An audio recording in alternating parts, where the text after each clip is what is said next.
राजस्थान के बीकानेर में bulldozer action हुआ है।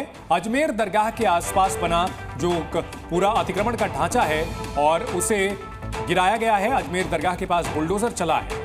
तो बड़ी जानकारी आपको दे रहे हैं। सीतापुर की तस्वीर हमने आपको दिखाया, राजस्थान की तस्वीर देख लीजिए। बीकानेर में ये बुलडोजर एक्शन हुआ है। अजमेर दरगाह के पास ये बुलडोजर चला है और कार्रवाई के दौरान भारी पुलिस बल की तैनाती वहां पर रखी। हालांकि स्थानीय लोगों ने जरूर इसका विरोध किया।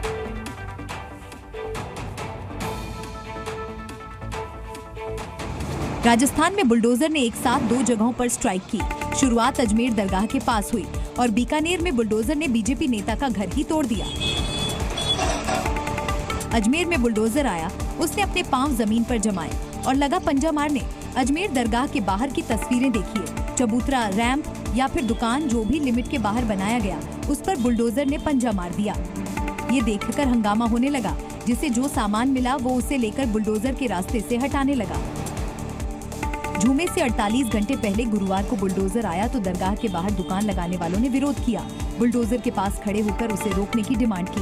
भाईजान की भीड़ इकट्ठा होने लगी। ऐसा लगा कि अतिक्रमण विरोधी कार्रवाई के दौरान नया बवाल शुरू हो जाएगा। पर बुलडोजर अकेला नहीं आया था, साथ में सैकड़ों पुलिस वाले भी आए थे। उन्होंने पहले दुकानदारों को समझाया और जो नहीं माने उनको खींचकर बुलडोजर के रास्ते से हटा दिया। विरोध के बाद भी काम नहीं रुका, न पुलिस वाले माने और न बुलडोजर की रफ्तार थमी। बड़ी खबर आ रही है बीकानेर से, जहां बीजेपी नेता के घर पर बुलडोजर चला है। अवैध दीवार को प्रशासन ने ध्वस्त किया है। बड़ी खबर इस वक्त की आपको बता रहे हैं बीकानेर से ही, जहां पर बीजेपी नेता के घर पर बुलडोजर चला। ये अवैध दीवार थी जिसे प्रशासन ने ध्वस्त किया है। तो बुलडोजर एक्शन का सिलसिला राजस्थान के अलग अलग शहरों में देखने को मिल रहा है और बीकानेर में बीजेपी नेता का जो अवैध निर्माण था वो भी इसकी जद में आया है और किस तरह से दीवार को गिराया गया है आप तस्वीरों में देख सकते हैं। बुलडोजर ने सबसे पहले दीवार से शुरुआत की। एक धक्का मारा तो वो टूटकर गिर गई। इसके बाद घर के साइड की दीवार को नोचकर गिराया। दीवार का बड़ा हिस्सा गिरते ही बुलडोजर का पंजा अंदर दाखिल होकर घर को गिराने लगा। सबसे बड़ी बात है कि बीजेपी नेता कोजूराम सारस्वत के मकान की दीवार, एक कमरा और टॉयलेट तोड़े जा चुके हैं। हालांकि राजस्थान में सरकार बीजेपी की ही है। चीफ मिनिस्टर भजन लाल शर्मा भी बीजेपी के हैं। इसके बाद भी बुलडोजर बीजेपी लीडर के घर पर चल गया। बुलडोजर चलने के बाद बीजेपी नेता ने सोशल मीडिया पर अपने ही मंत्री सुमित गोदारा पर आरोप लगाया। कोजूराम ने लिखा कि आज हमारे मकान टूटे हैं, कल तेरा गुरूर टूटेगा। सुमित गोदारा जी पर तो आरोप इसलिए है कि इन्होंने हमारे, या तो ये क्षेत्र में आते नहीं या इनको हमारे गांव का ज्ञान नहीं। इन्होंने शीर्ष नेतृत्व को गुमराह किया कि किसी का मकान नहीं टूट रहा है और किसी का कोई नुकसान नहीं हो रहा है।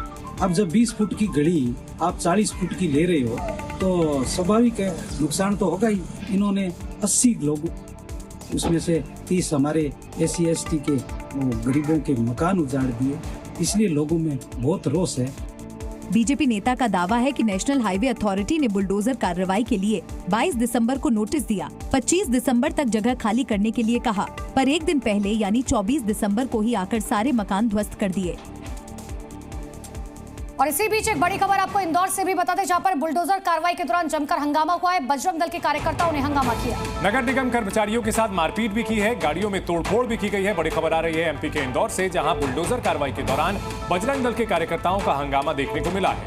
तो ये तस्वीरें भी आपको दिखा रहे हैं, इंदौर से देख लीजिए, जहां पर बजरंग दल के कार्यकर्ताओं की तरफ से हंगामा किया गया। बुलडोजर कार्रवाई वहां पर की जा रही थी।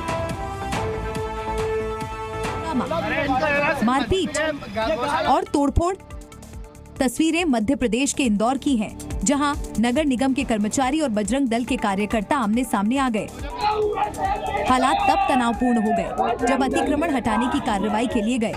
निगम कर्मचारियों और बजरंग दल कार्यकर्ताओं के बीच मारपीट हो गई। दोनों पक्षों के बीच लाठी डंडे चले और बात इतनी बढ़ गई कि बजरंग दल के कार्यकर्ताओं ने निगम के वाहनों को भी नहीं छोड़ा।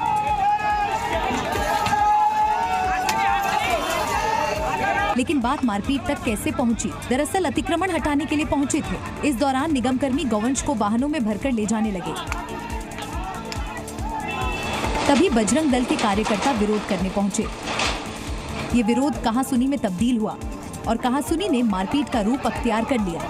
इसके बाद जो हुआ वो सामने है। इस घटना में 3 लोग घायल हुए हैं और 4 से 5 गाड़ियों में तोड़फोड़ की गई।